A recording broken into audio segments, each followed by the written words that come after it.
Bon, il y a eu une question quand même tout à l'heure, avant que tout le monde arrive.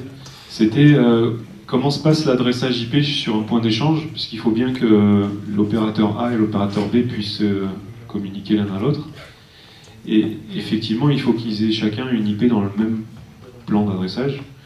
Et effectivement, un point d'échange Internet a non seulement des switches, mais il a aussi une classe d'adresse IP qui lui est attribuée, et il affecte à chacun des opérateurs qui vient s'y raccorder une adresse IP, donc qui lui est destinée, et qui est donc il l'utilise pour s'interconnecter avec les X autres opérateurs de son choix sur ce point d'échange. Un petit aparté, là on a pris une hypothèse qui était un accès ADSL chez Free à Béziers, un serveur hébergé, enfin un fichier hébergé sur un serveur ADUT de Béziers. J'avais pris cet exemple volontairement pour forcer le trait sur l'aspect, malgré qu'on soit dans la même ville, on remonte à Paris. On peut prendre quelques autres cas qui sont possibles, comme notamment un accès par la fibre optique par exemple. Donc ce qui va changer, enfin, je ne sais pas si Béziers est raccordable, enfin éligible à la fibre ou pas, mais s'il y en a parmi vous qui sont à Montpellier, ils sont peut-être pour certains raccordés à la fibre optique. Ce qui va changer, en fait, c'est uniquement la partie boucle locale, puisque tout le reste, c'est exactement le même fonctionnement, que ce soit côté collecte et backbone ou côté LAN, il n'y a pas de changement, hein. La box est différente, mais en fait c'est le même principe. Au lieu d'avoir une prise de type téléphone, on va avoir une prise fibre optique, qu'on peut schématiser, et toute la partie toute la partie boucle locale est différente. Donc la box, dans ce cas-là, est une box fibre optique avec un connecteur fibre optique. On se raccorde à la prise optique qui est installée pour l'occasion, et on traverse une boucle locale optique, qui n'est plus la boucle locale historique France Télécom, cuivre, évidemment. Mais en fait, le principe est assez similaire, puisqu'on a aussi, enfin, tous ces câbles de fibre optique passent sous les rues, de la même manière, ou sur des poteaux aussi, éventuellement, et arrivent à un moment donné à un point de concentration. Par analogie, on l'a appelé NRO, ce qui ne veut rien dire, enfin, ça veut dire nœud de raccordement optique, c'est une analogie. Mais finalement, on a un peu la même chose à l'intérieur. Sur la partie gauche, on a des borniers. Au lieu de des borniers de paire de cuivre, c'est des borniers de fibre optique. Et au lieu d'avoir des DSLAM, puisque la notion de modulation, démodulation n'existe pas sur la fibre optique, puisqu'on reste en Ethernet de bout en bout. Donc il n'y a pas de DSLAM, mais tout simplement un équipement, un switch en général, qui va permettre de collecter tous les abonnés sur différents ports pour être ensuite transportés sur le réseau de collecte et le backbone. Donc pour un opérateur comme Free qui fait les deux types d'accès, fibre optique, ADSL, finalement, il va décider stratégiquement, commercialement, de créer une boucle locale fibre optique sur une ville donnée. Donc il va créer un nouveau réseau d'infrastructures.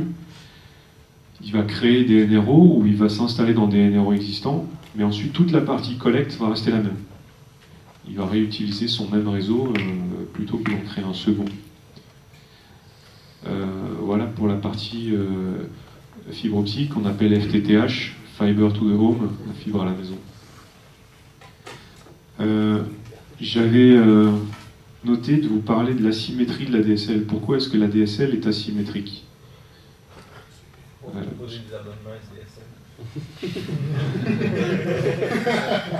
Alors en fait, la réponse est intéressante parce que il existe les deux technologies, ADSL et SDSL. ADSL asymétrique, SDSL symétrique.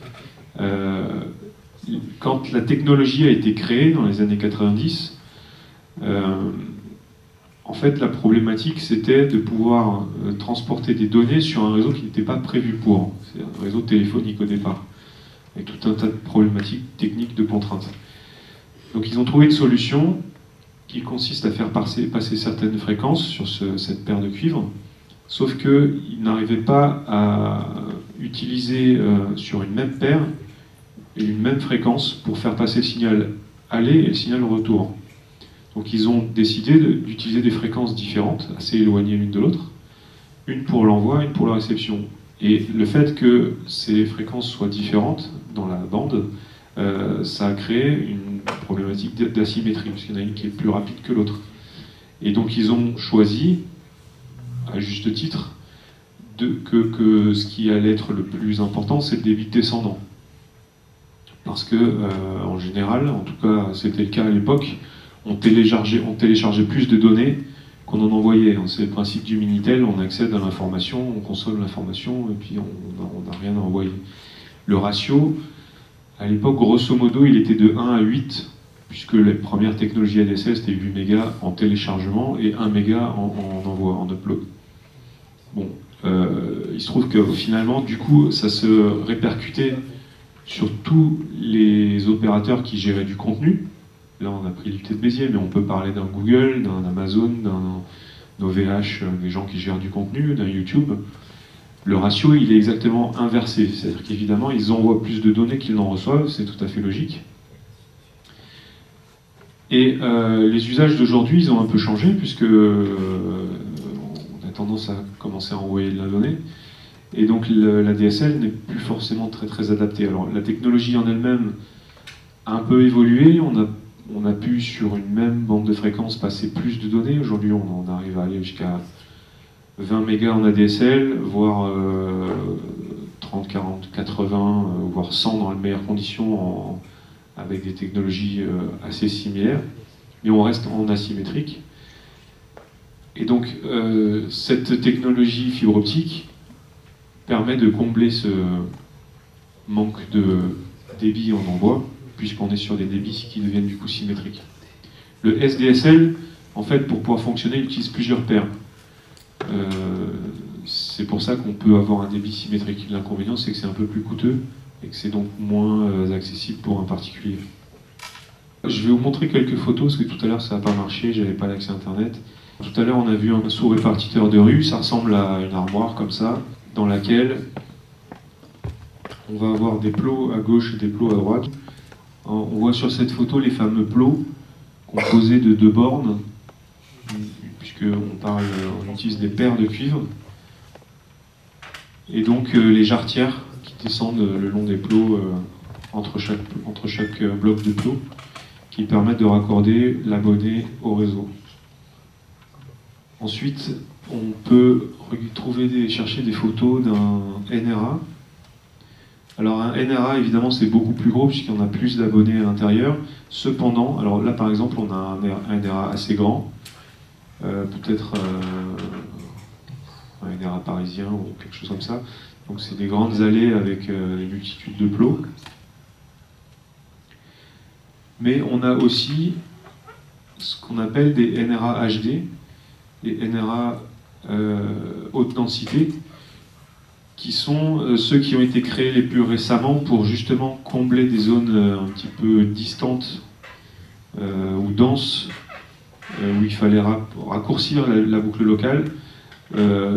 France Télécom installe des NRA HD de ce format-là, c'est-à-dire ça ressemble à un shelter, pas très grand, puisque les équipements ont rétréci un petit peu, donc ça permet d'être positionné beaucoup plus simplement qu'un gros bâtiment. Sinon, un NRA moyen, ça peut avoir la taille d'un petit bâtiment comme celui-là. En général, c'est assez discret. L'idée, c'est que on ne mette pas en gros placardé dessus ce que c'est, pour éviter que ça soit vandalisé. Sur Montpellier, les NRA sont de taille quand même un peu plus importante que les photos qu'on peut voir là. Ensuite, j'ai cherché des photos de DSLAM. DSLAM, c'est un équipement actif. Voilà, donc par exemple, c'est un équipement qui est constitué de cartes sur lesquelles on a plusieurs dizaines d'abonnés par carte. Après, bon, je ne vais pas vous montrer les photos d'un routeur, c'est pas très utile, ni les photos d'un switch, ni les photos d'un point d'échange internet, parce que ça n'a pas de sens. Pour reprendre un petit peu le fonctionnement d'un point d'échange, donc c'est schématiquement un switch. Dans la réalité, comme l'internet français est centralisé à Paris, pour des raisons économiques et stratégiques, dictées par les opérateurs. À Paris existent de multiples centres de données, data centers, qui sont des endroits où sont présents les acteurs d'Internet, qu'ils soient fournisseurs d'accès ou qu'ils soient hébergeurs, fournisseurs de contenu. Ils se rassemblent dans ces endroits-là pour des raisons évidentes. Les bâtiments sont adaptés à cet usage-là. Par exemple, l'énergie est secourue, on est censé ne jamais avoir de panne électrique. Les endroits sont climatisés, sont sécurisés en termes d'accès.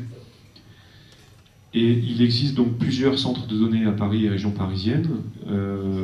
Pour vous donner un chiffre, c'est la surface data center française est à peu près à 95% présente sur Paris et région parisienne, c'est-à-dire qu'il y en a extrêmement peu en province. Et donc un point d'échange a intérêt d'être présent dans le maximum possible de ces centres de données pour toucher le maximum possible d'opérateurs, parce que son intérêt à lui, en tant que point d'échange, c'est d'avoir un maximum de clients raccordés. Et pour les opérateurs, eux, leur intérêt est d'être raccordés, d'être interconnectés avec le maximum d'opérateurs possible. Donc il va s'adresser à un point d'échange qui couvre le plus grand nombre possible d'opérateurs en une seule fois. Parce qu'un opérateur peut se raccorder à plusieurs points d'échange pour toucher plusieurs types d'opérateurs différents, mais à chaque fois qu'il va se raccorder à un point d'échange, ça peut entraîner des coûts. Donc s'il peut avoir à un seul endroit tout le monde, il est gagnant, le point d'échange est gagnant, tout le monde est gagnant. Donc en réalité, un point d'échange comme le FranceX, c'est plusieurs points de présence. Voilà, donc on a ici une dizaine de points de présence du point d'échange Internet FranceX, donc tous situés à Paris et région parisienne, à l'exception d'un point à Marseille, mais en fait il est anecdotique, il n'y a pas beaucoup de membres raccordés. Voilà, on va réenchaîner sur la présentation. Excusez-moi, j'avais une question. Oui.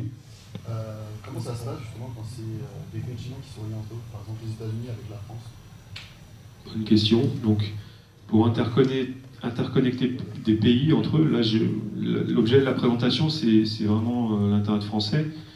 Mais en fait, dans tous les pays du monde, on va avoir des fonctionnements similaires. C'est-à-dire que chaque pays a un petit peu son économie Internet, les abonnés Internet du pays, les fournisseurs de contenu du pays, mais l'Internet c'est quand même l'intérêt de pouvoir se connecter avec d'autres pays. Donc on va avoir en fait au niveau de chacun des fournisseurs d'accès ou des fournisseurs de contenu ou d'opérateurs tiers, des réseaux transcontinentaux, donc qui vont soit passer par les terres, par exemple pour joindre la France, pour relier la France aux Pays-Bas, il existe des liaisons terrestres. Pour interconnecter la France aux États-Unis, il y a des réseaux sous-marins. Pour rejoindre, c'était encore vrai il y a quelques années, la Polynésie française au reste du monde, il y avait une liaison satellite. Donc il y a différentes technologies possibles en fonction du contexte. Et donc il y a des réseaux d'infrastructures qui existent, qui sont créés par des entreprises dont c'est le métier de poser des câbles au fond des mers ou le long de différents continents. Et ensuite des sociétés de type opérateur qui utilisent ces réseaux-là pour faire transiter les données de leurs clients. Bon, j'en parlerai un petit peu plus tard en fait dans la presse des différents niveaux d'opérateurs, ceux qui s'adressent aux clients finaux, ceux qui s'adressent aux opérateurs. Alors justement, on en parle. Un opérateur, avant tout, on revient au niveau français, c'est une société ou une association, enfin une organisation qui fait une déclaration auprès du fameux régulateur, l'ARCEP, une déclaration d'opérateur. Voilà, c'est un formulaire qui fait 2 pages, qui dit juste je m'appelle Tartampion et je vais exercer une activité de transport de données ou une activité de fourniture d'accès Internet ou une fourniture des services de téléphonie. Voilà. Donc c'est juste une déclaration. On envoie ça à l'ARCEP.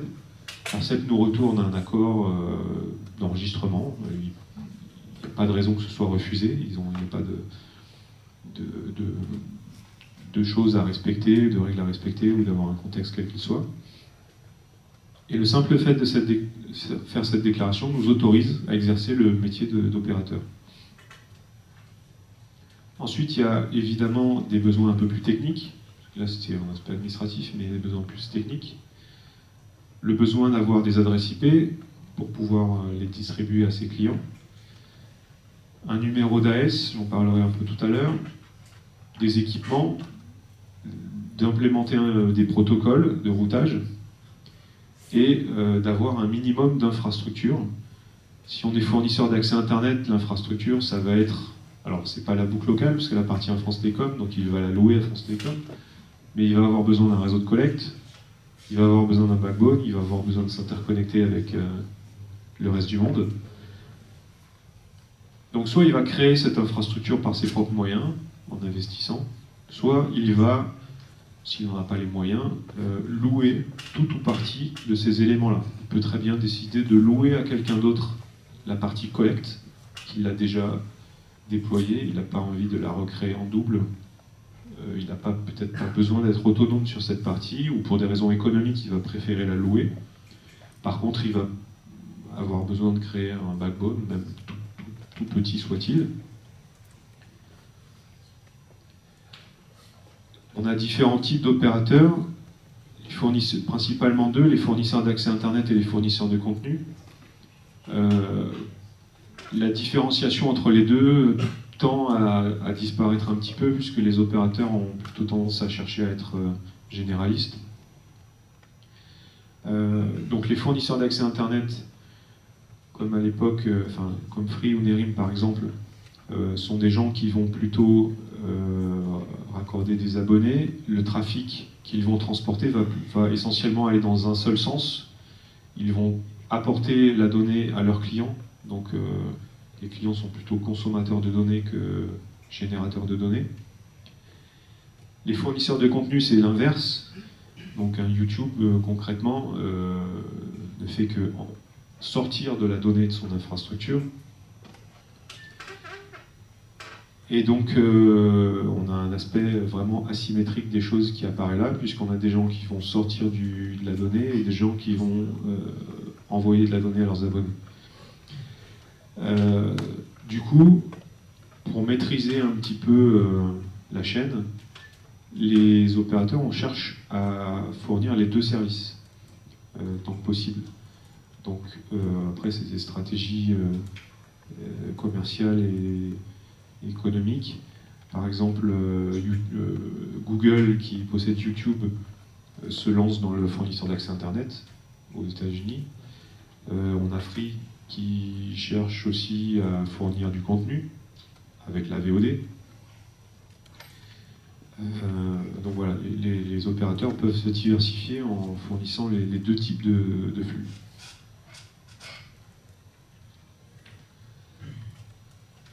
Alors ces opérateurs-là, évidemment, ont un but économique de rechercher un modèle économique viable. Donc les opérateurs de type généraliste vont pouvoir fournir du transport de données ou de l'infrastructure. Ce que j'appelle opérateurs généralistes, c'est plutôt les opérateurs intermédiaires ici, qui n'ont peut-être pas d'abonnés Internet ni de contenu à fournir, mais plutôt leur objet, c'est de transporter les données entre différents opérateurs. Donc ils vont vendre du transit, c'est ce que j'expliquais tout à l'heure, le fait de traverser leur propre réseau, du transport de données ou de l'infrastructure. Si Tata possède des câbles de fibre optique entre Brest et New York, par exemple, il peut décider de commercialiser cette offre-là et de s'adresser à des opérateurs. Les revenus des FAI, il est principalement et historiquement évidemment lié à l'accès Internet, qui il y a encore quelques dizaines d'années, une dizaine d'années, était plutôt de l'ordre de 50, 60, 70 euros par mois que les 30 ou 25 qu'on peut avoir aujourd'hui. Ensuite, ils ont diversifié un petit peu leur activité en fournissant du téléphone, de la télévision, de la vidéo à la demande et d'autres choses, d'autres divers abonnements, accès à des services payants. J'ai une petite anecdote. Alors, donc, historiquement, les fournisseurs d'accès Internet ne fournissaient que de l'accès Internet, donc c'était leur seule source de revenus. Progressivement, avec la concurrence, il a fallu se démarquer et combattre la baisse des prix, puisque les nouveaux arrivants avaient tendance à vendre 1 euro de moins, 2 euros de moins, 3 euros de moins, pour être attirants. Ou alors ces gens-là proposaient de nouveaux services. Donc on a commencé par la téléphonie, la télévision, la VOD. Actuellement, chez Free, par exemple, la VOD est une source de revenus colossale, qui rapporte bien plus que toute l'activité, le reste de l'activité de Free. C'est un peu marrant d'imaginer ça, parce que c'était pas leur métier premier. J'ai une anecdote, c'est que quand Free a lancé la VOD, ils ont été confrontés à des problématiques de bande passante, parce que la VOD, ça consomme beaucoup de bande passante, et ils se sont dit que plutôt que de transporter l'intégralité des flux vidéo de Béziers ou de Montpellier ou de Toulouse ou de Marseille jusqu'à Paris où étaient les infras VOD, donc les films, et donc de traverser tout le backbone national, il serait peut-être judicieux de couper la France en deux et d'avoir une plateforme dans le sud pour tous les abonnés Free du sud et une plateforme au nord pour tous les abonnés Free du nord. Ce qui permettait de ne pas consommer la bande passante sur le backbone. Donc ils ont déployé une infrastructure VOD à Montpellier, dans un data center dans lequel on est aussi présent, et on les a vus installer ça. Donc c'est très simple, hein, c'est des serveurs, il y avait une soixantaine de machines. Et un jour, ils ont mis ça en service, donc tous les abonnés ont commencé à être reroutés vers la plateforme de Montpellier. Et en fait, je connais quelqu'un chez Free qui m'a expliqué que la plateforme, l'investissement qui avait été fait, qui était de l'ordre de, je ne sais plus, 60 serveurs, des routeurs, du stockage, il y avait peut-être 200 000 € d'investissement, ça a été rentabilisé en 48 heures. Donc c'est dire à quel point l'activité VOD est rentable et apporteuse de cash pour l'entreprise. Ensuite, ces gens-là aussi, ceux qui sont du côté contenu, ont bien besoin de revenus pour financer leurs investissements et leurs infrastructures. Donc les fournisseurs de contenu, il y en a différents types. Il y a les hébergeurs assez classiques, comme OVH, comme Amazon. Donc ces gens-là, ils ont un modèle économique assez rodé. Ils achètent du matériel en masse et puis ils le découpent en quelque sorte en tranches pour le fournir sous forme de service à leurs clients payants. Par contre, on a des fournisseurs de contenu où le modèle économique est beaucoup plus discutable.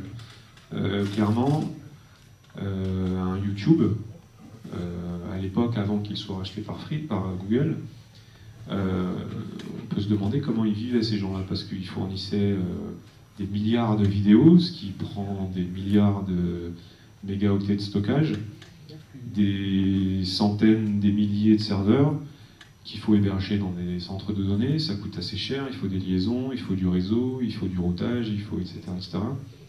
Et les vidéos, bah, elles étaient gratuites, enfin, elles sont toujours gratuites d'ailleurs. Donc ces gens-là ont dû créer, inventer un modèle économique pour devenir rentable. Donc les premières tentatives ont été faites sur la publicité. Donc quand on consulte une vidéo, des fois on a une pub, une page de pub avant. Donc les gens qui se positionnent sur des espaces pub payent évidemment la société qui héberge la vidéo pour être présent. Pour un Google, clairement c'est rentable, parce que la régie pub de Google gère des espaces pub très très intéressants, hein, puisque par le moteur de recherche ou par YouTube, qui sont des sites très visités, il y a moyen de monnayer ces emplacements pub très, très chers. Par contre, pour des gens qui sont un peu moins connus, un peu à la marge, comme un Dailymotion, pour rester sur la vidéo, c'est beaucoup plus difficile de rentabiliser son business avec de la pub. Donc ils cherchent des moyens divers et variés pour tenter de monnayer leur service. Voilà pour les opérateurs. Les opérateurs ont aussi besoin, donc là on va faire un petit peu plus de technique, de ressources de numérotation pour exercer leur métier. Alors une ressource de numérotation, c'est un élément, une identification unique qui permet de différencier les différents acteurs. Donc la chose la plus simple à comprendre que vous côtoyez tous les jours, c'est les adresses IP, qui sont évidemment uniques sur l'Internet. Autrement, on aurait des problématiques de doublons. Donc, pour identifier les différentes entités Internet, on utilise des numéros. Ces numéros, ils sont attribués par des organismes qui ont été désignés comme responsables de la fourniture de ces numéros. Il se trouve que cet organisme est américain, pour des raisons historiques. Il est relativement indépendant, hein, quand même, il ne dépend pas directement de l'État.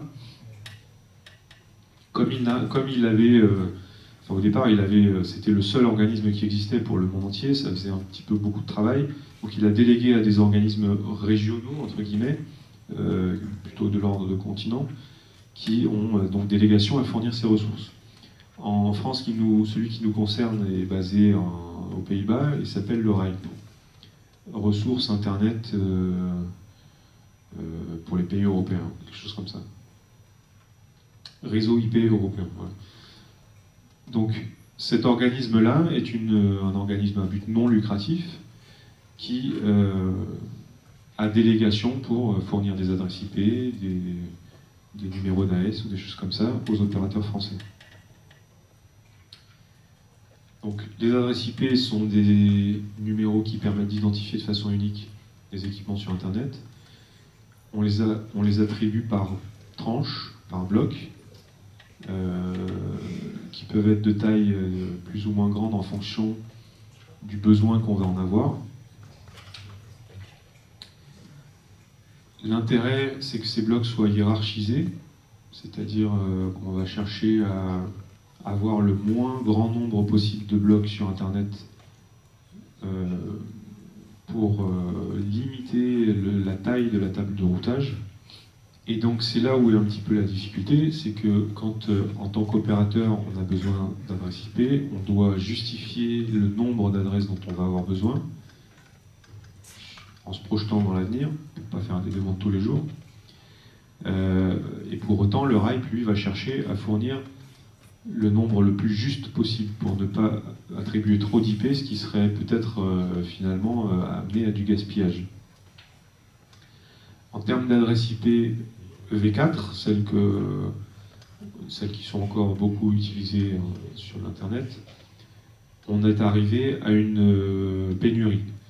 Donc aujourd'hui, en tant qu'opérateur quelconque, quand on fait une demande d'adresse IP, on a très très peu de chances d'obtenir ces adresses IP. Tout simplement parce qu'il n'y en a plus, donc il y avait un nombre limité, et il n'y a plus trop de disponibilité, donc c'est difficile d'obtenir de nouvelles adresses. Les justifications doivent être assez lourdes. Pour pallier à cette problématique de pénurie, on a inventé une numérotation différente, qui est l'IPv6, qui a un nombre d'adresses beaucoup plus important, proche de l'infini. Malgré tout, le déploiement et l'implémentation de l'IPv6 prend énormément de temps, parce qu'il nécessite chez chaque opérateur d'implémenter cette nouvelle numérotation sur ses abonnés, sur son réseau de collecte, sur son backbone. En général, ça nécessite le changement d'équipement, parce que les équipements qu'ils avaient ne sont peut-être pas compatibles. Bon, c'est plus trop vrai aujourd'hui. Ça nécessite beaucoup d'ingénierie, des gens qui vont concrètement implémenter le protocole, etc. Ça va changer beaucoup de choses dans leur fonctionnement. Donc, ce déploiement est très très long. Ensuite, un opérateur a aussi besoin d'un numéro d'AS. Donc c'est un numéro unique, encore une fois, qui permet de l'identifier. Donc les AS sont attribués à l'unité, on en demande un, une fois qu'on décide d'exercer le métier d'opérateur. Et ce numéro permet donc, notamment, à cet endroit-là, où on s'interconnecte avec les autres, de dire, moi je suis le numéro 3215, par exemple, pour France Télécom.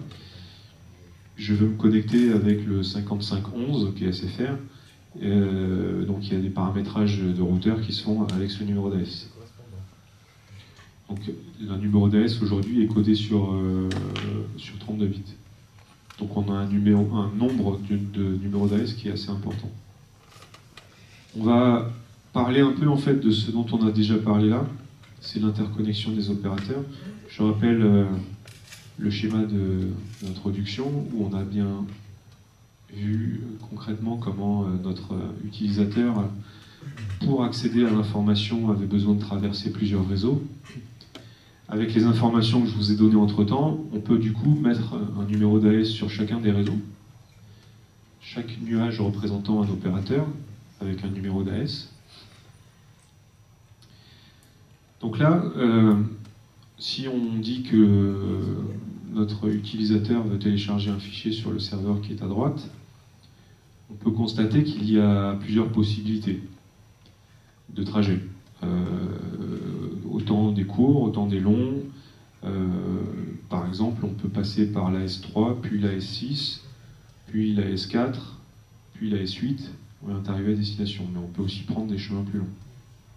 Bien évidemment, l'interconnexion est primordiale. Il faut qu'ils s'interconnectent tous entre eux pour pouvoir former ce réseau mondial et échanger du trafic entre eux. Donc on va revenir un peu sur ça. Les modes d'interconnexion possibles entre deux opérateurs sont de cet ordre-là. Le transit, on va traverser pour arriver à notre destination. Ou on peut avoir une interconnexion directe, c'est le mode 2, qu'on appelle le peering. Peering, c'est un terme anglais qui vient de pair, puisqu'on considère que quand on échange, on est de pair à pair. En détail, le transit consiste à ce que, sur le schéma du haut, l'opérateur X achète une certaine capacité de transit à l'opérateur Y pour pouvoir accéder à Internet. On est aussi dans ce schéma-là. Donc il y a une relation client-fournisseur qui s'établit et une facturation qui s'établit. Le X va payer un certain montant mensuel d'abonnement pour pouvoir utiliser la capacité du réseau Y qu'il traverse. On voit que dans ce cas de figure, X est totalement dépendant de Y. Si Y venait à tomber en panne, X serait coupé du monde. Si Y décidait du jour au lendemain de multiplier ses tarifs par 10, X subirait ce changement de politique. Ensuite, le deuxième mode, c'est donc l'interconnexion de pair à pair, où X et Y s'entendent pour s'échanger mutuellement du trafic. Donc il y a bien une notion de mutuelle, d'échange. On va dans les deux sens. L'intérêt de X est de pouvoir joindre directement Y, et l'intérêt d'Y est le même, de pouvoir joindre directement X, sans passer par un tiers, un transitaire. Le transit, il peut être payant ou gratuit. Le modèle le plus courant, c'est le modèle gratuit, c'est-à-dire que X ne paye pas Y pour s'interconnecter, et Y ne paye pas X. Ce modèle gratuit, il est valable dans la mesure où X et Y sont à peu près de taille identique, ont des intérêts à peu près communs, et ils trouvent chacun à peu près leur compte.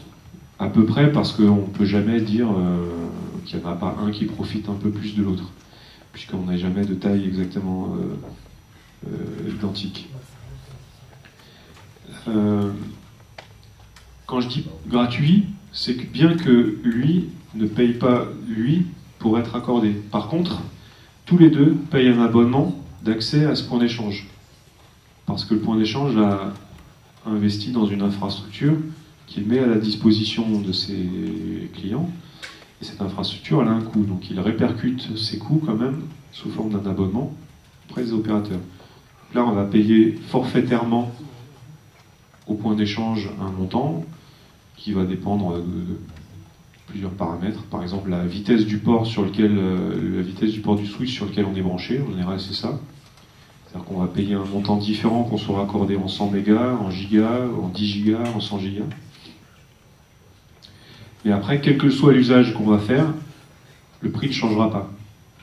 Dans certains cas, le peering peut être payant. C'est en général quand les deux acteurs qui s'entendent considèrent qu'il y a un déséquilibre. C'est-à-dire qu'il y en a un qui va utiliser plus que l'autre cette relation d'échange. Dans ce cas, ils se mettent d'accord pour dire, bon, bah, moi j'ai un intérêt à m'interconnecter avec toi, mais oui, c'est vrai, je vais utiliser plus tes ressources que moi, que toi tu ne vas le faire, donc on s'accorde sur un prix. Bon, chacun est libre d'établir son prix. Le peering peut être de deux types, privé, dans le cas 1, on s'interconnecte directement,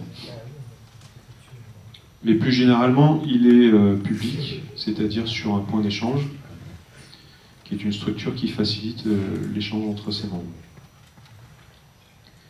Quelques X français.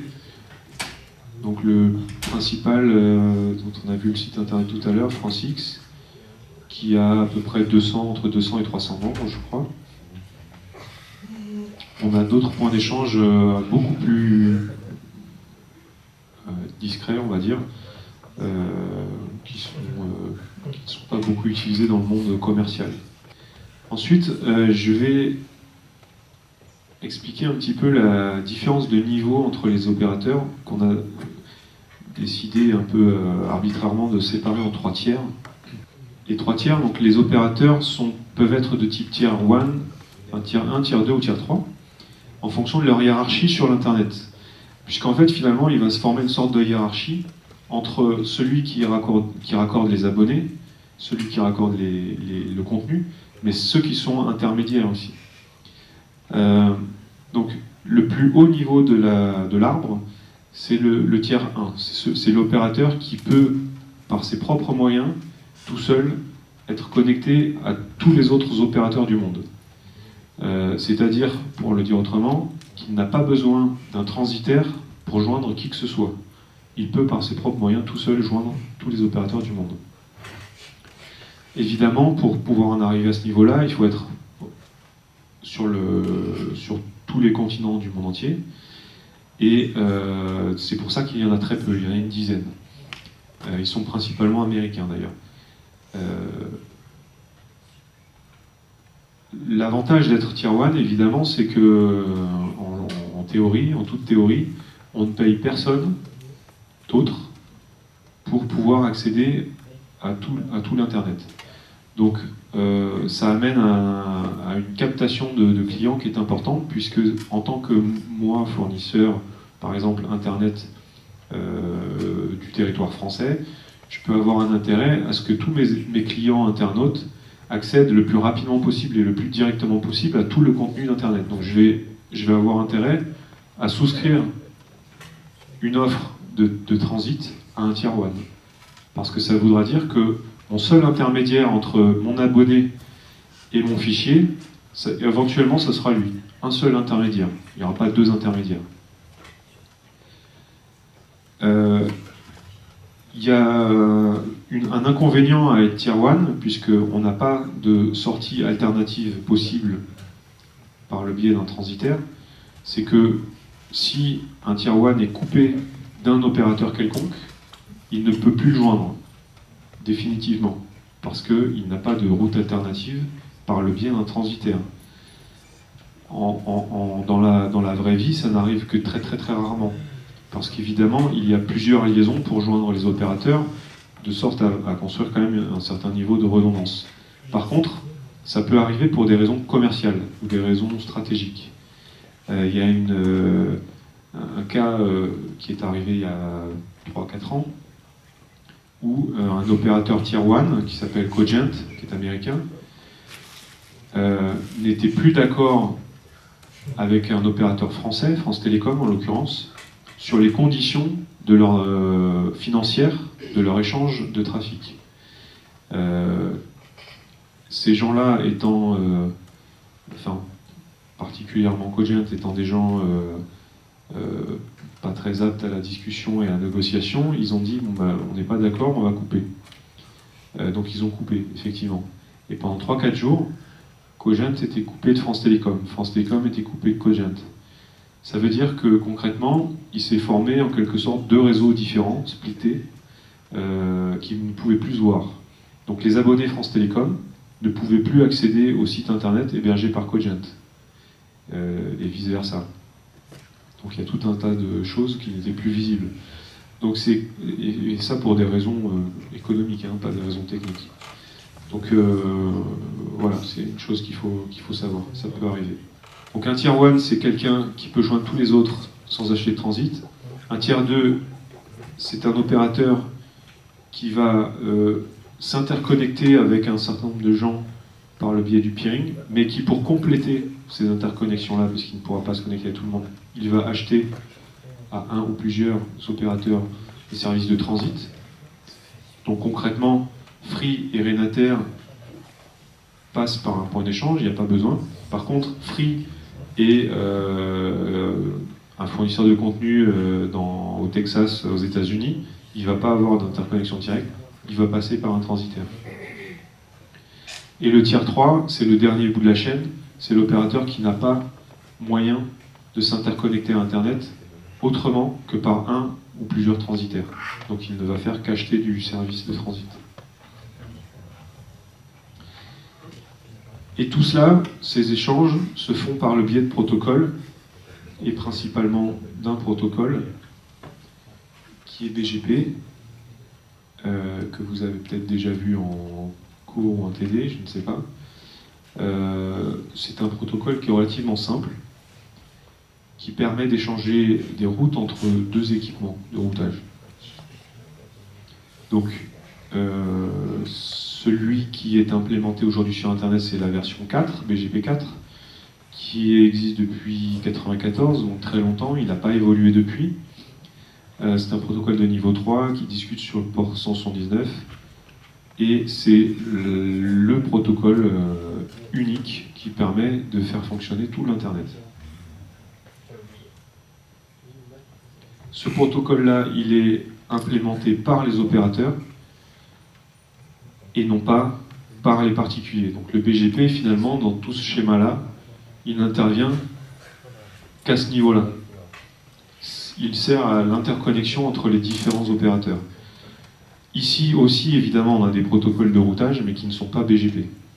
On a des protocoles de type IGP, c'est-à-dire Interior Gateway Protocol, qui sont de type OSPF ou IS ou des choses comme ça, mais pas BGP. On est vraiment ici. Donc il n'est pas ni pour les particuliers ni pour les entreprises. À aucun moment on va implémenter BGP ici, sauf pour les exceptions peut-être des grands groupes qui ont des besoins en termes d'Internet qui sont très importants. Donc il permet de s'interconnecter, c'est-à-dire finalement d'échanger ses routes avec son voisin. Je ne vais pas rentrer dans le détail de cette slide, c'est en fait la description de l'algorithme de choix d'une route en BGP. C'est-à-dire que ici, sur le routeur qu'on appelle un routeur de bordure, puisqu'on est à la limite du réseau de l'opérateur, on commence à être connecté à l'extérieur. Sur un routeur de bordure, on implémente BGP. Et donc le protocole BGP va communiquer et apprendre des routes avec ses voisins. Donc là, on a un voisin. Là aussi, on a un voisin. Et le protocole BGP va permettre de choisir la route la meilleure route, on va dire, c'est un terme un petit peu générique, la meilleure route pour aller joindre une destination donnée. Et donc il y a un algorithme qui est listé ici qui permet de dire quelle est la route la meilleure, puisqu'évidemment on va avoir plusieurs possibilités. Pour joindre le fichier, là, je peux très bien passer en direct, ou passer par un intermédiaire, ou passer par deux intermédiaires peut-être, pour joindre ma destination. Et ce protocole va permettre de qualifier quelle est la meilleure route. C'est pas forcément la plus courte, ça peut être d'autres critères qui vont rentrer en jeu. Mais le protocole BGP qui date de 1994 a un gros défaut. C'est qu'en 1994, il n'y avait que des gens bien intentionnés et gentils sur Internet, puisqu'ils étaient deux. Aujourd'hui, le protocole BGP peut être utilisé à des fins de contournement de trafic, soit volontairement, soit involontairement. Concrètement, BGP en fait consiste à dire moi, en tant qu'opérateur, je dispose de telles adresses IP dans mon réseau, mes clients ont telles adresses IP, je les communique à mon voisin, de sorte à ce qu'il apprenne mes routes pour savoir me joindre. Et moi, j'apprends les routes de sa part pour pouvoir savoir comment le joindre. Quand je dis que moi, en tant qu'opérateur, j'annonce à mes voisins quelle route j'ai, je peux très bien mentir. Je peux très bien dire je possède ces adresses IP alors qu'elles ne m'appartiennent pas. À aucun moment, on peut m'empêcher de mentir. Ce qui est déjà arrivé, c'est que, par exemple, c'était un cas qui est arrivé il y a 3-4 ans, par erreur, un ingénieur d'un réseau dans un pays quelconque s'est mis à annoncer les routes de YouTube. Ce qui s'est passé, c'est que pour une grande partie d'Internet, il se trouve que c'était plus court d'aller vers YouTube en allant chez lui, qui se mettait à annoncer ces routes-là par erreur, plutôt que le vrai YouTube qui était ailleurs. Du coup, il s'est mis à recevoir des quantités énormes de trafic qui ne lui étaient pas destinées, et son réseau a littéralement explosé, saturé. Et pendant ce temps, YouTube n'était pas joignable. Et donc ça, malheureusement, c'est très très simple à faire, puisqu'il suffit de mentir en BGP et d'annoncer des routes qui ne fonctionnent pas. Tout ça pour dire que cet événement est quand même rare, et que s'il ne se produit pas tous les jours, c'est que les gens sont plutôt, donc les gestionnaires de réseau sont plutôt des gens bien intentionnés et font attention à ce qu'ils font.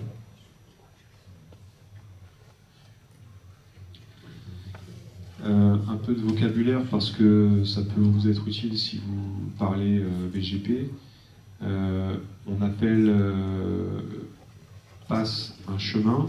Donc le chemin, ça va être les différents, ça sera plus visible ici, les différents AS qu'on doit traverser pour aller d'un point A à un point B. Donc un AS pass, ça peut être, dans notre cas, AS3, AS6, AS4, AS8. C'est un AS pass, c'est la suite des réseaux que l'on traverse. Ce qu'on appelle un préfixe, c'est un bloc d'adresse IP. Donc un bloc d'adresse IP, vous savez ce que c'est d'un côté la partie réseau et ensuite la partie host. Et donc il y a une notion de netmask qui rentre en jeu. Donc le préfixe, c'est le bloc IP. Une route, c'est tout simplement une destination et un routeur pour joindre cette destination. Ce qu'on appelle neighbor, c'est un voisin, c'est-à-dire le routeur auquel on est connecté pour dialoguer en BGP. Le next hop, c'est le routeur d'après pour joindre une destination. Donc clairement ici, pour ce routeur-là qui veut joindre un fichier qui est là-bas, le next hop, ça va être lui. Et on parle d'IBGP ou de EBGP en fonction de si on parle BGP à un tiers ou à soi-même. Parce que là, je ne l'ai pas schématisé, mais pour des questions de redondance, on va avoir plusieurs routeurs connectés à l'extérieur. Et donc chacun de ces routeurs chez un même opérateur doivent être connectés en BGP aussi, pour échanger leurs routes entre eux, et ensuite échanger les routes vers l'extérieur. Donc on appelle IBGP le BGP interne, et EBGP le BGP externe. Le principe de routage de BGP est un peu le même que le routage classique. C'est le principe de la patate chaude, c'est-à-dire qu'un routeur donné sait que pour joindre une destination, il faut qu'il aille envoyer le paquet à son voisin, mais la suite, ça ne regarde plus. C'est-à-dire qu'il envoie la patate chaude, et ensuite il dit « démerde-toi, fais le reste du boulot ». Donc on a une notion vraiment d'échange de trafic avec son voisin, et on ne sait pas ce qui se passe derrière. Un petit exemple pour illustrer. Sur ce schéma, on a 3 réseaux. Simples, évidemment. Donc 3 réseaux, ça veut dire 3 AS. Le numéro 100, le numéro 200 et le numéro 300. Schématisé par les pointillés. On a des routeurs présents chez chacun de ces 3 opérateurs. L'idée de cet exemple, c'est de montrer quelle est la config BGP à appliquer sur les routeurs concernés par l'échange de trafic. En l'occurrence, le routeur A, le B, le C et le D. La config est assez simple, comme vous pouvez le voir. Donc ça, c'est une config Cisco, hein, mais c'est assez similaire sur les autres constructeurs.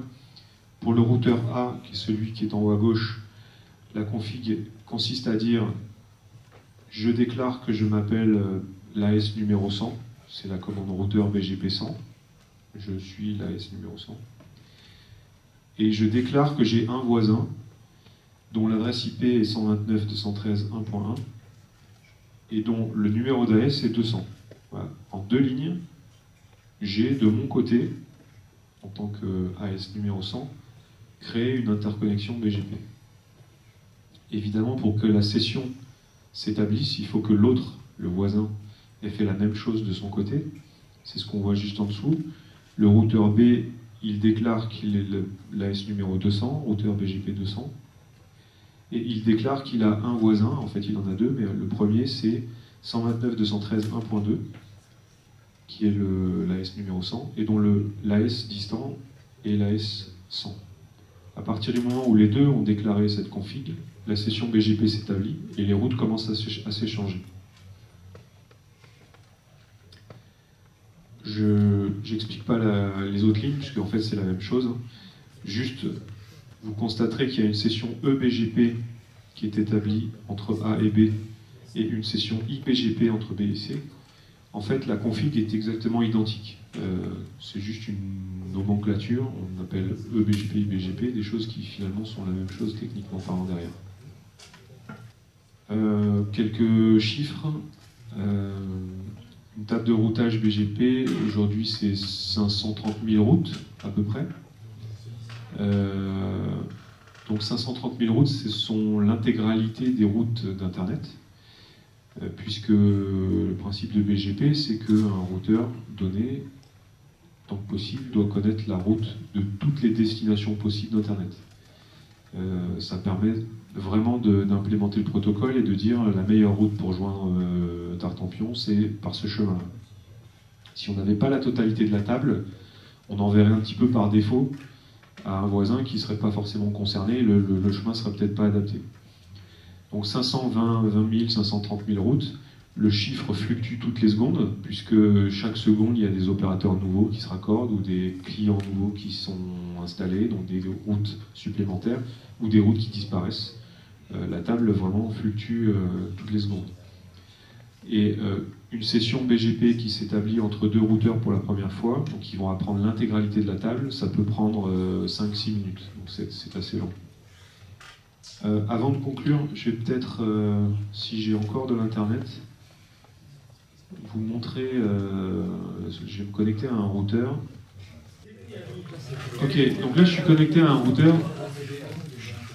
routeur qui implémente le protocole BGP, qui est situé à Montpellier. En fait, je vais vous montrer assez brièvement avec une commande show IP BGP sum pour SUMMARY, quelques informations, mais principalement en fait juste la liste des voisins qui est en bas.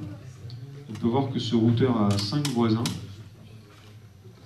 Tous implémentent le protocole BGP version 4, qui est le seul qui existe.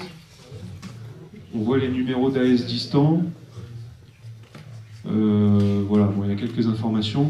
Ce que je voudrais juste vous montrer, c'est ici, on a le nombre de routes. Donc 520 600. Si je retape la commande,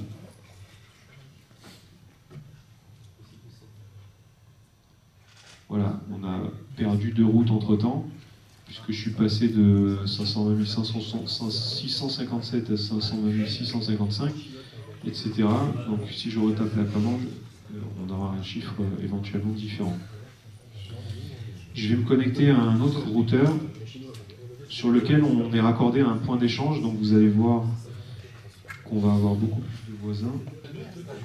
Donc là j'ai tapé la même commande qui va me permettre de lister mes voisins. Bon, c'est paginé, donc il y a plusieurs pages. En fait, sur ce résultat, ce qui est intéressant à noter, c'est qu'on peut constater qu'il y a beaucoup de voisins qui sont dans la classe 37 49 236, qui est la classe IP du France-X.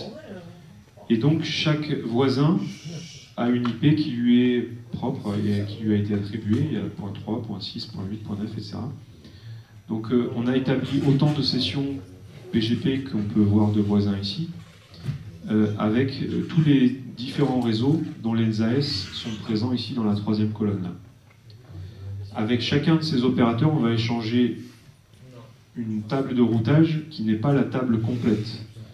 Parce que l'intérêt, il est bien de joindre l'opérateur concerné et pas tout Internet. Donc par exemple, avec le premier ici de la ligne, on a échangé 296 routes. 160 routes pour le deuxième et uniquement 3 routes pour le troisième. Alors que ici, sur l'une des dernières lignes, on peut constater qu'avec ce voisin-là, qui est la S5511, on a échangé 519 000 routes, c'est-à-dire quasiment la table complète. Voilà, donc c'était juste ce que je voulais vous montrer de concret. Il y a une question, oui. Là, c'est IPv4, et nous, ça va passer en IPv6. Enfin, est-ce qu'un jour, c'est possible que les adresses passent en IPv6? Alors, la question est, est-ce que c'est possible un jour de passer en IPv6? Enfin, pour justement les routeurs et PGP. Oui, alors la question est bonne, la réponse est oui, mais ça prend beaucoup de temps. En fait, il y a une problématique de compatibilité entre IPv4 et IPv6 qui ne permet pas de le faire en un claquement de doigts du jour au lendemain. C'est-à-dire qu'on est contraint à implémenter les deux protocoles jusqu'à ce qu'un jour, il n'y ait plus personne n'utilise d'IPv4. Ça veut dire qu'il faut que tout le monde mette du sien pour implémenter IPv6 et faire disparaître IPv4. Et comme chacun s'attend un petit peu, attend un peu après l'autre, ben en fait on n'arrive jamais à une situation où on se dit allez, on y va tous ensemble, on met en place IPv6 et on arrête IPv4. Et en fait, ce qui va amener à y arriver, puisqu'on va être obligé d'y arriver, c'est cette fameuse pénurie d'IPv4. Puisque à partir du moment où il n'y aura plus d'IP possible en IPv4, les opérateurs seront bien obligés de s'en passer et donc d'implémenter IPv6. La majorité l'a déjà fait, implémenter IPv6. Mais surtout d'arrêter d'utiliser IPv4. Ce qui veut dire migrer l'intégralité de leurs clients d'IPv4 à IPv6. Donc c'est quand même des choses qui sont très lourdes à faire. Mais oui, enfin, je me souviens que en deuxième année de DUT, mon projet concernait IPv6, on était tout juste au début, donc 198. Aujourd'hui, en 2015, on en est encore à utiliser beaucoup, majoritairement l'IPv4. Donc ça prend beaucoup de temps. Alors, pour conclure, j'ai pensé qu'il serait intéressant de parler des problématiques. Donc les problématiques que l'on rencontre, nous, sur le terrain, sont différents ordres. Donc on a les problématiques nationales du territoire qui sont faites de sorte que les infrastructures utilisent les chemins existants pour des zones diverses. Il y a des problématiques économiques qui peuvent rentrer en jeu, comme les notions de concurrence, les notions de désaccord entre deux différents opérateurs. Et on a des problématiques juridiques qui apparaissent, principalement d'ailleurs dans les temps de crise ou dans les temps de terrorisme notamment, parce qu'on a des lois qui apparaissent comme ça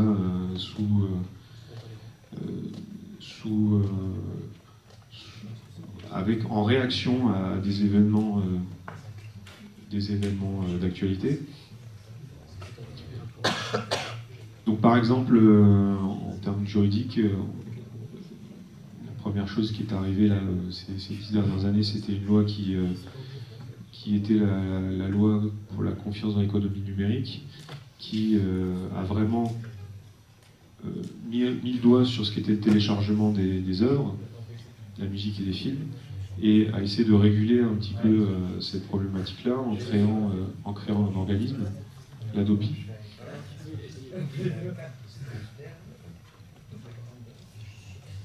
Ensuite, il y a des problématiques. Donc, l'Internet étant centralisé à Paris, on a quand même un certain nombre d'inconvénients à cela. Pour deux utilisateurs d'Internet d'une même ville, on passe par Paris. Des fois, on sort même du pays. On a une problématique donc de concurrence, du fait que le nombre d'acteurs diminue. On peut penser, on peut imaginer que ces gens s'entendent pour établir des tarifications plutôt élevé, ce qui a été le cas d'ailleurs sur la téléphonie mobile avant l'arrivée de Free. Et sur l'aspect juridique, on peut même parler de dérive, puisque récemment, avec les événements de Charlie Hebdo, il y a une loi qui est passée sans que personne ne s'en rende trop compte, qui permet à l'État de décider de l'arrêt d'un site internet, sans passer par un juge, ce qui est un peu aberrant. Mais voilà, donc, il y a des problématiques juridiques qui sont intéressantes à creuser, sur lesquelles il faut se défendre. Internet était quand même prévu au départ pour être un lieu, enfin un lieu virtuel, mais un lieu de neutralité et d'égalité. Et on sent bien quand même que sous l'appui et sous le lobby des entreprises privées, les États votent des lois pour censurer l'usage de l'Internet. Voilà, je vais conclure ici. Vous avez été sage, j'allais dire, sauf à la fin, mais c'est pas très grave, c'est normal. Il y a une adresse mail pour me contacter en bas du slide. Plusieurs personnes sont venues me voir pour me demander si OVA recrutait, ce qui est une question légitime. La réponse c'est ça se discute. Donc n'hésitez pas à me contacter. Je précise juste une chose, c'est que pour les stages de 2 mois, on évite, parce qu'en 2 mois, en fait, on n'a pas le temps de rentrer dans le vif du sujet, et c'est un peu trop court pour nous. Voilà. Et si vous avez des stages plus longs ou des choses comme de l'alternance envisagée l'année prochaine, ça se discute. Merci. Si vous avez encore des questions, n'hésitez pas. Sinon, vous pouvez aller à la plage.